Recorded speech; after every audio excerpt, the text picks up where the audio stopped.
औज़ुबिल्लाहिमिनश्शैतानिर्रजीम बिस्मिल्लाहिर्रहमानिर्रहीम। अस्सलाम वालेकुम। आज की वीडियो के अंदर हम बात करने वाले हैं एएसएफ के टेस्ट से मुताल्लिक कि इसका टेस्ट कब है और इसकी डिटेल क्या है।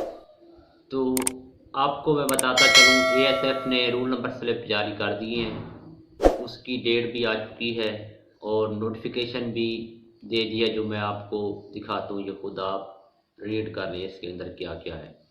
इसका जो पहला टेस्ट है वो 31 मार्च 2022 से स्टार्ट हो रहा है और उसमें मुख्तलिफ शिफ्टें होती हैं, वो आप सब मेरे से बेहतर जानते हैं।